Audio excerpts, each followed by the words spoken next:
Jerusalem, a city of faith, power, and prophecy. But in 66 AD, it was also a city under siege, both from within and without.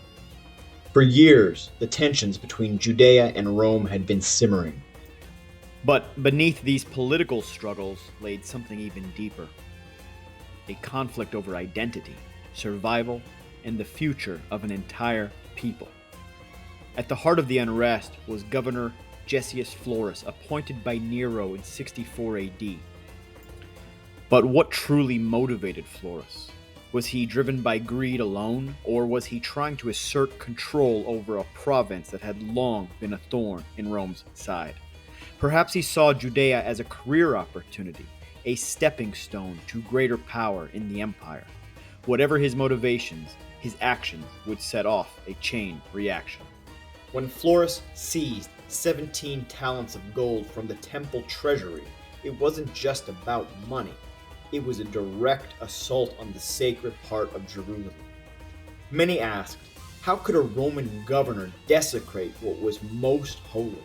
And for some, this echoed the warnings of Jesus of Nazareth, who had predicted the temple's destruction about 30 years earlier. Was Florus' brazen act a sign that those prophecies were now coming to pass? This moment ignited the flames of revolt. But was Florus merely a symptom of a larger issue?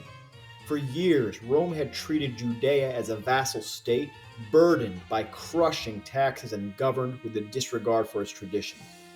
The question now was not whether the Jewish people would rise, but when.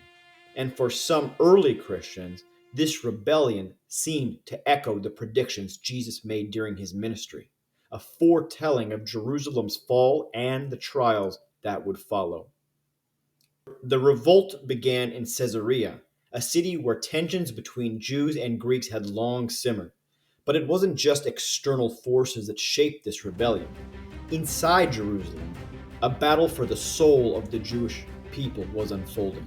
The city was divided. The Pharisees advocated for patience and careful diplomacy, while the Zealots and their radical offshoot, the Sicarii, called for total war. What drove the Sicarii to such extremes? For them, there could be no compromise, no half measures. Every collaborator was a traitor, but their ruthlessness raised questions. Had the fight for freedom become an excuse for vengeance? Was the line between justice and brutality already lost? As the city descended into chaos, the Roman Empire responded. Nero dispatched one of his most capable generals, Vespasian, to restore order. Vespasian's approach was methodical and devastating. In 67 AD, his legions swept through Galilee, leaving destruction in their wake. Among the defenders of Galilee was a young commander named Josephus. But who was Josephus? Was he a patriot fighting for his people, or was he already eyeing an escape route? After a 47-day siege at Jotapata in southern Galilee, Josephus was captured by the Romans. And what happened next would change the course of the war. Instead of martyrdom or resistance, Josephus switched sides. He became an advisor to Vespasian, a decision that would haunt him for the rest of his life.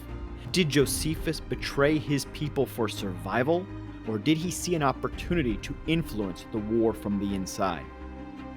Archaeological evidence at Jotapata, Roman siege works, collapsed walls, and the charred remains of buildings tells the story of a fierce battle. Roman ballista stones litter the site, a silent testimony to the city's destruction.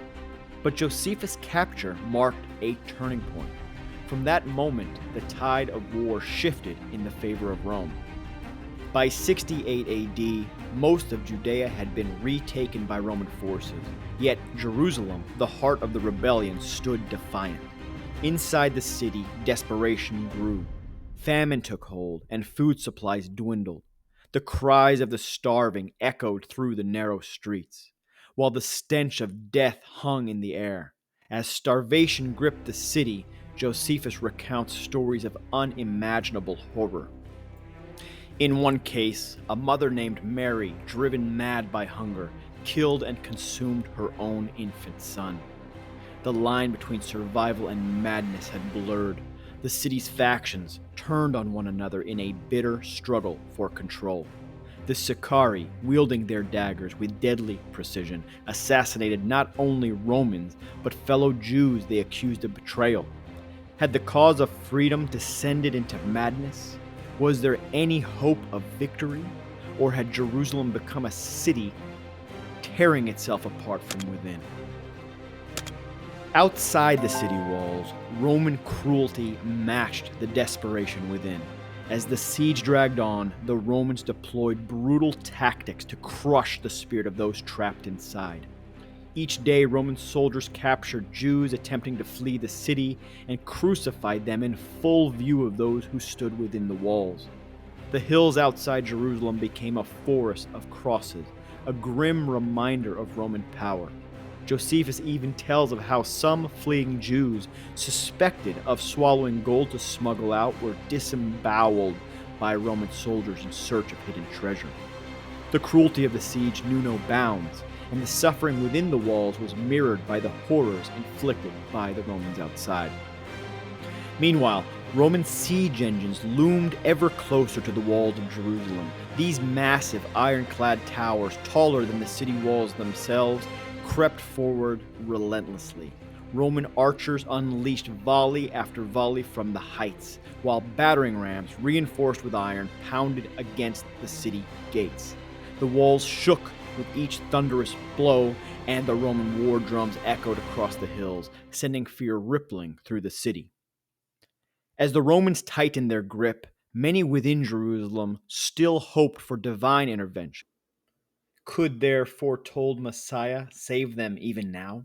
Or were they witnessing the fulfillment of the prophecies that had long been foretold about Jerusalem's fall? On the 9th of Av, which is typically late July or early August, one of the darkest days in Jewish history, the unthinkable happened. The Second Temple, the holiest site in Judaism, was set ablaze. Interestingly enough, this is the same date recorded for the destruction of the First Temple built by Solomon, just over 650 years previously, in the exact same location. But who lit the fire? Josephus claims it was a soldier acting without orders. Others argue it was a deliberate act by Titus himself. Was the destruction of the temple an accident of war, or was it a calculated strike at the heart of Jewish identity?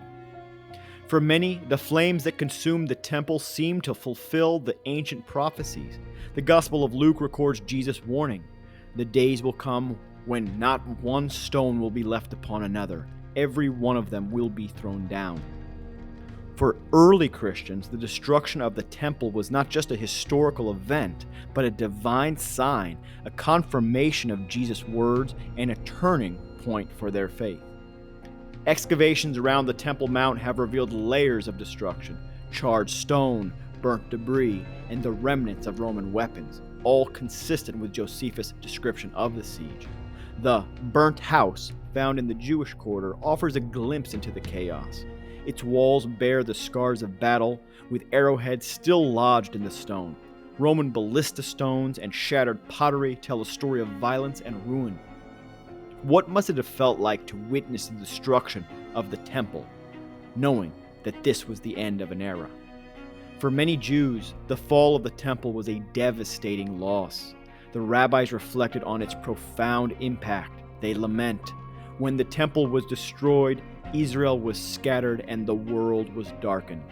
The destruction of the temple marked the end of the sacrificial system and left the Jewish people searching for a new way to relate to their faith.